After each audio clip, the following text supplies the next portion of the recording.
My name is Lily, and I'm 12 years old now. But ever since I was a little girl, I learned one painful truth. My father never really saw me, at least not the way he saw my older brothers. Growing up, our house was loud with sports games and science projects, but never quiet with my dreams. Caleb was the golden son, captain of the football team, the star athlete everyone admired. Nathan was the brain, the kid who built robots and won awards at every science fair. They were his pride and joy. He was in the stands at every game Caleb played, the first in line at every one of Nathan's competitions. The whole town knew their names, and me, I was the shadow in the background, the quiet kid who loved books and painting, who spent weekends tucked away in the corner of the library, instead of on the field or in a lab. I craved my dad's attention. Just once, I wanted him to look at me with pride, or even just notice I existed beyond my brother's achievements. But it never came. Not really. Mom tried to fill the gaps he left, to remind him that I was here too. I remember once, when I was about 8, Mom tucked me in and whispered, "Some fathers see daughters like a chore, something they never wanted." I didn't understand what she meant then. I thought she was just sad. Now I know exactly. Dad was the kind of man who commanded respect in the office. A regional manager at a major logistics firm. Sharp, charismatic, and always in control. But at home, he was cold. His love came in the form of critique. If I painted a picture, he'd call it childish. If I read a book, he'd say I was wasting time. When I got a scholarship to a small liberal arts college, he sighed loudly and said, "Studying feelings won't get you anywhere." When I graduated with honors, he missed the ceremony because Caleb was having his first baby.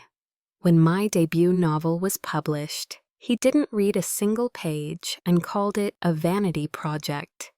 But I kept showing up, sending birthday cards, bringing gifts, trying to be part of a family that barely acknowledged me. Mom passed away 3 years ago. After that, the distance between Dad and me grew wider than ever.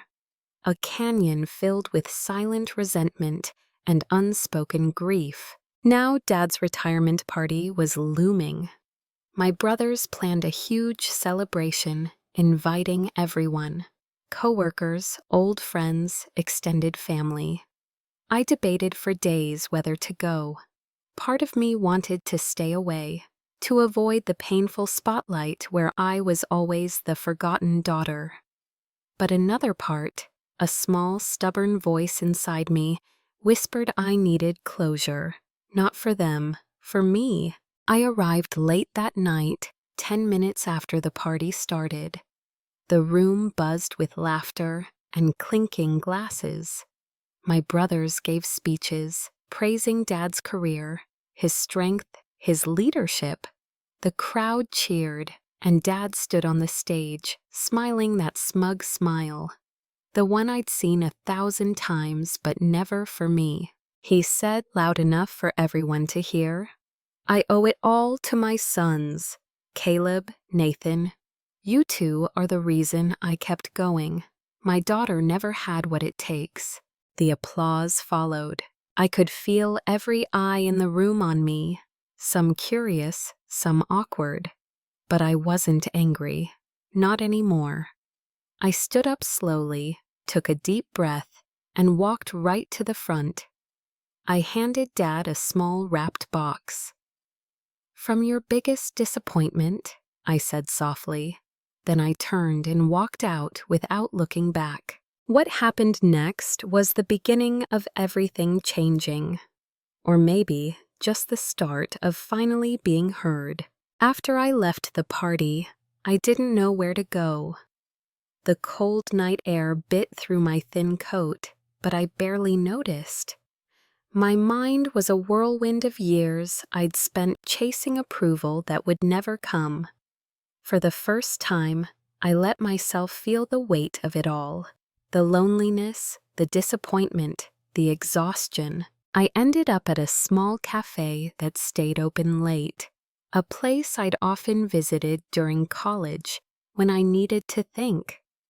The familiar hum of quiet conversations and the smell of fresh coffee felt like a fragile kind of refuge. Sitting alone in a corner booth, I pulled out my phone and scrolled through old photos. Pictures of mom smiling at family dinners, snapshots of me with my brothers, and candid shots of dad that now felt distant and unreal.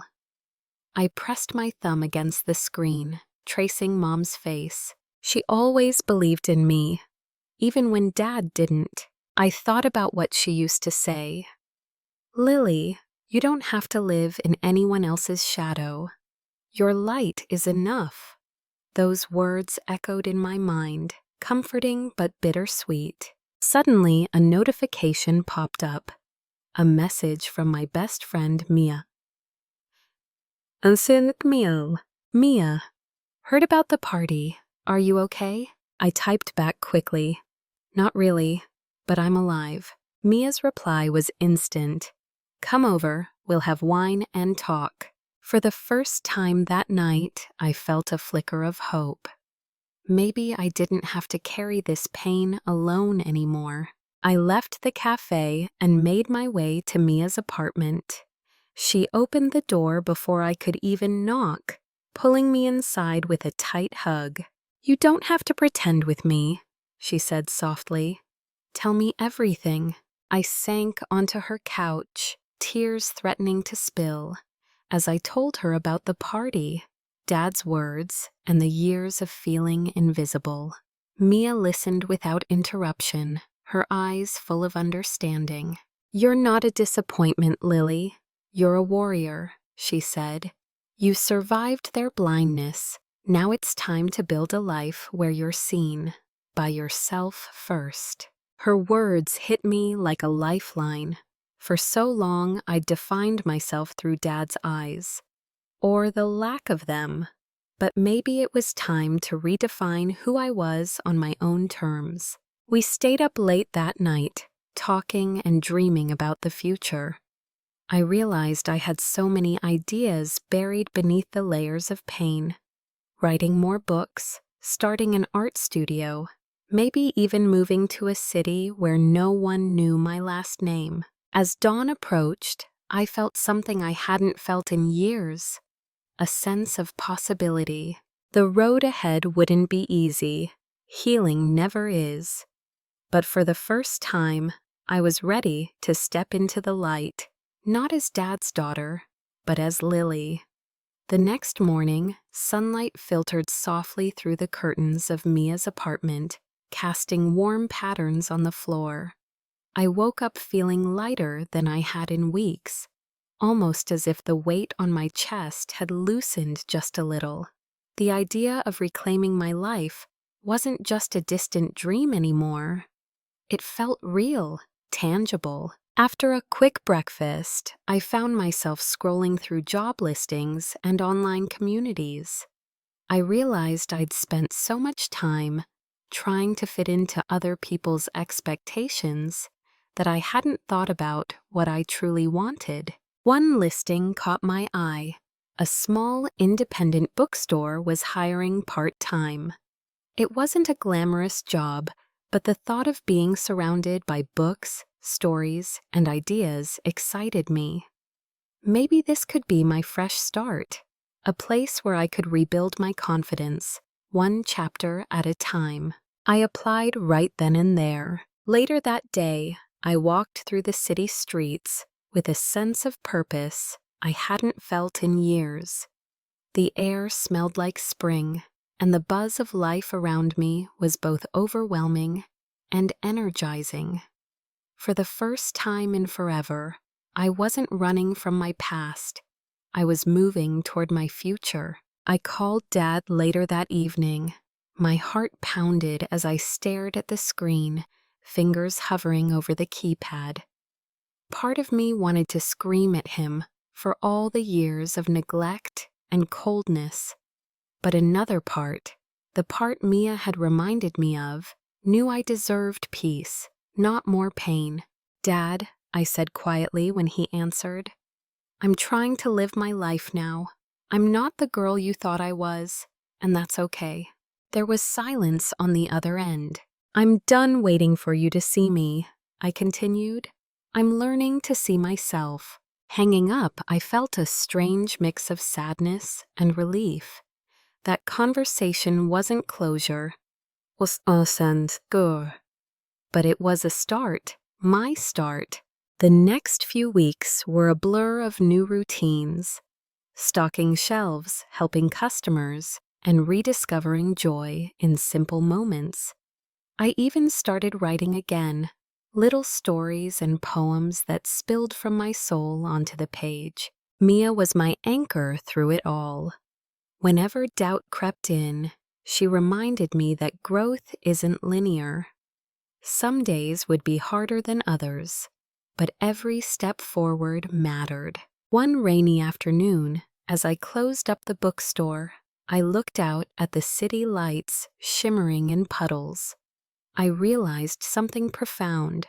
Freedom wasn't about escaping the past, but learning to live fully despite it. And for the first time, I believed I could. Days turned into weeks, and slowly, I felt myself becoming someone new, not because I had forgotten the past, but because I was learning to hold it gently, like a fragile book with torn pages, still worthy of being read.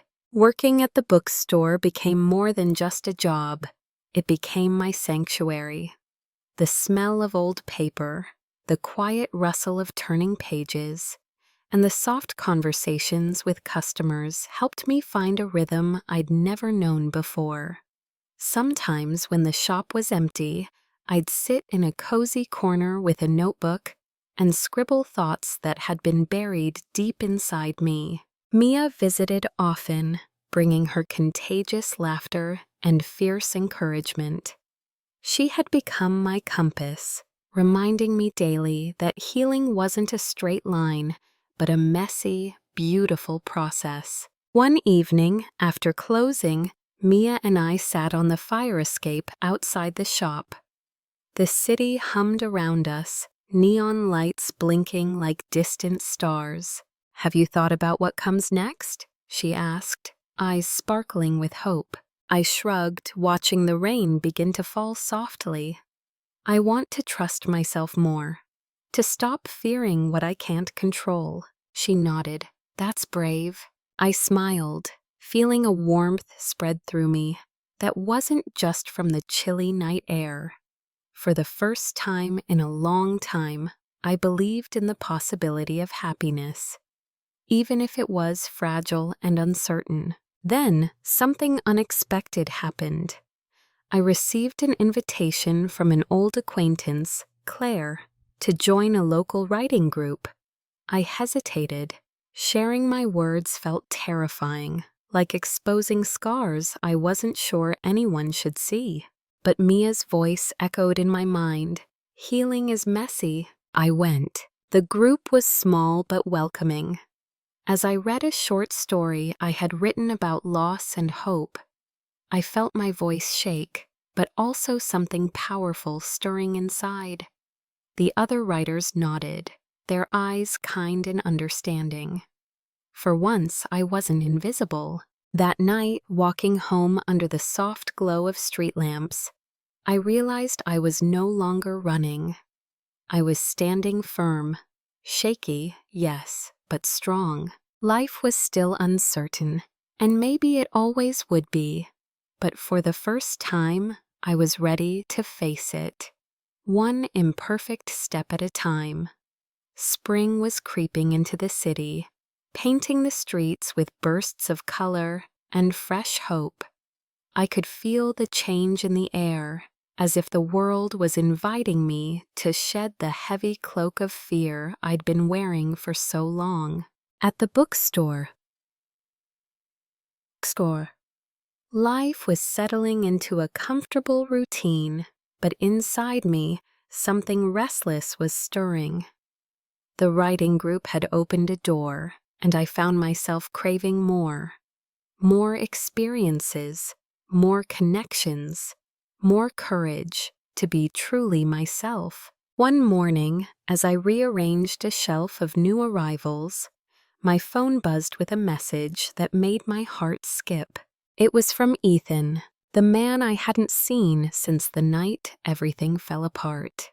"I've been thinking about you," the message read simply. My breath caught. Part of me wanted to delete it immediately, to forget the past and the pain he caused. But another part, the part I was learning to listen to, felt curious, cautious, but willing to explore. We agreed to meet at a small cafe downtown, a neutral place far from the shadows of old memories. When I saw him, the years melted away. He looked different, softer, more open, carrying a weight I recognized all too well. We talked for hours about mistakes and regrets, about growth and forgiveness. I shared pieces of my journey, the nights of loneliness, the small victories, the writing that saved me. He listened without judgment. For the first time, I saw him not as the source of my pain, but as a fellow traveler struggling to find his way. Walking home that night, the city felt different, alive with possibility. I realized that breaking free didn't mean erasing the past. It meant reclaiming my story, rewriting the ending on my own terms. The road ahead was still uncertain, but I was no longer afraid to walk it.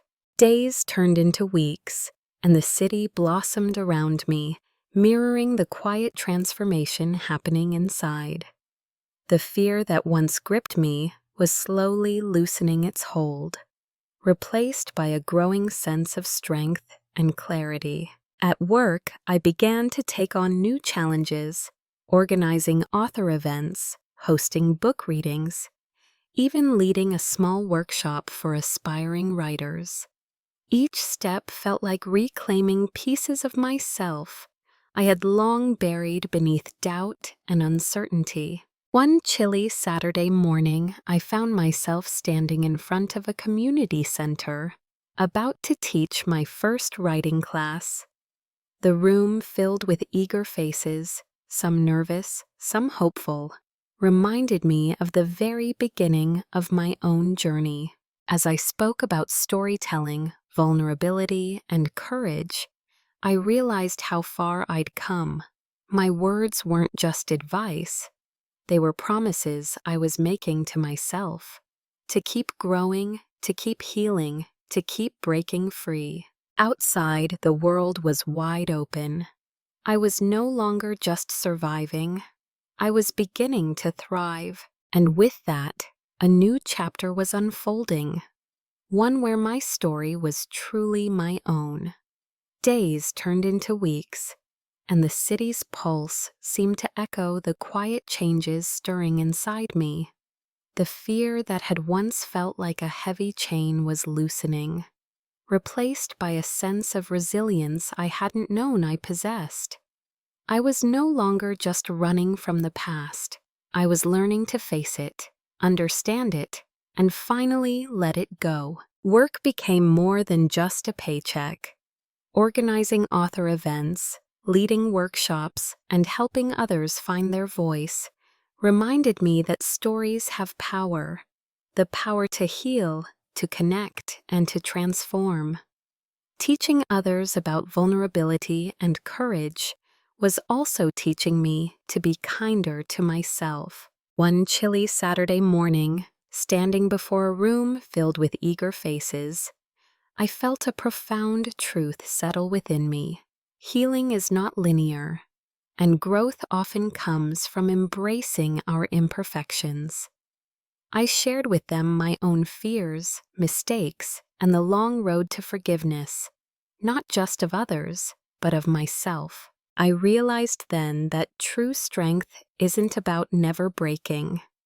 It's about the courage to stand up again, to reach out for help, and to believe in the possibility of new beginnings. Outside, the world was vast and full of possibility.